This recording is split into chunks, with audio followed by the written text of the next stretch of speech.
I want to talk about a piece that Tony Abbott wrote today in The Australian. It was profound, it was moving, it was a call to arms for those of us of the centre-right of politics to just frankly not give up hope. It might get worse before it gets better. In part of what he said today, can we put this up on the screen, guys, please? Which is, being against an anti-corruption commission doesn't mean you're anti-honest government. Just being against an Indigenous voice does not make you anti-Aboriginal, and being against ditching the Crown doesn't make you less Australian.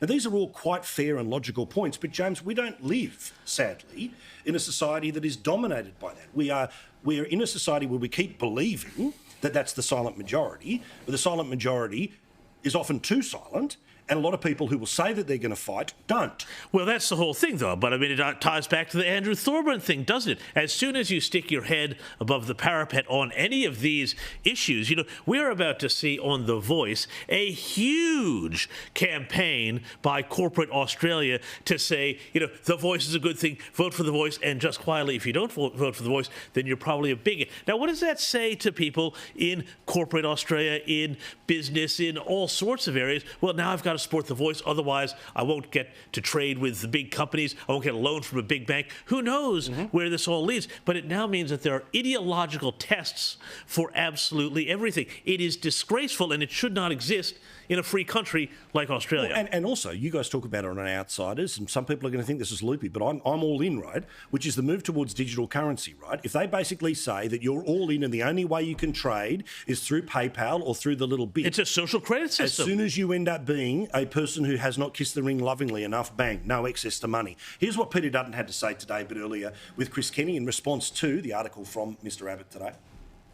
Nick Minchin, who was a key figure within the Howard government, nailed it on the weekend in his contribution. He was heckled by some people within the crowd, but there's an element there of One Nation and Palmer supporters and an extreme right element that, frankly, is on the fringe of the political debate.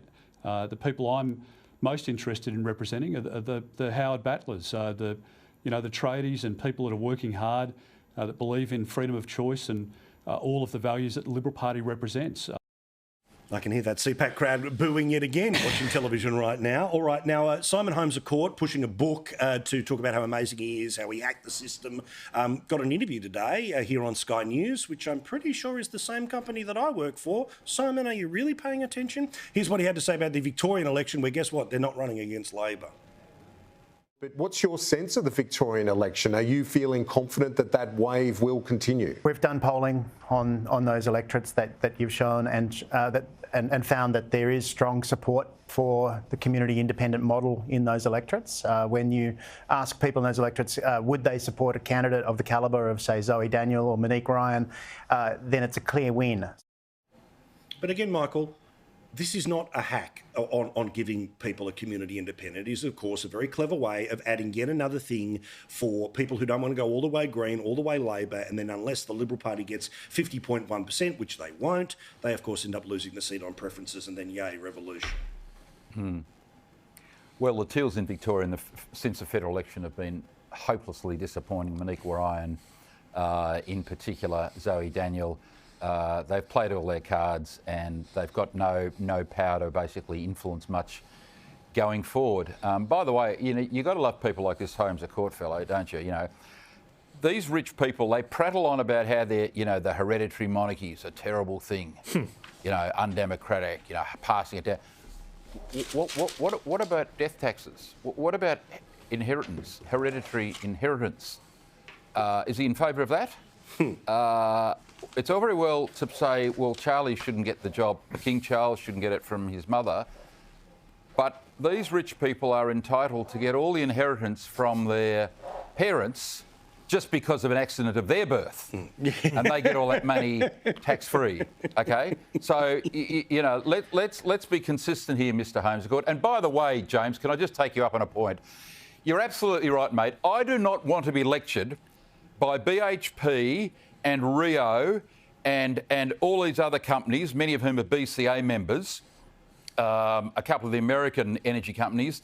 Please don't lecture me on The Voice. Hear, hear. You can lecture people after you've started paying tax. Once you've stopped transfer pricing, double Irish sandwiches, ripping off the Australian taxpayer, not those companies necessarily, there are situations where companies have not been paying tax. I see that good man from the tax office out on the weekend explaining what a good job he's doing, collecting hundreds of millions of dollars from these companies that transfer profits from Australia to tax havens, and then they lecture me on The Voice. No, you pay your tax first, companies like Rio and BHP, and stop giving lectures to middle Australia, working men and women on mortgages who can't pay their mortgage now because of the rate increases, who can't pay for petrol and food, and they're lectured by you people who can afford to pay for advertisements because you're not paying proper tax in this country. Well done to Abbott and hockey. Well done to Abbott and hockey, who started on tackling international tax in 2015. Well done to Morrison, and to give credit where it's due to the current Labor government continuing this. Stop these companies ripping off the Australian taxpayer. Do not lecture me on The Voice. Never. Never. Well, of course never again.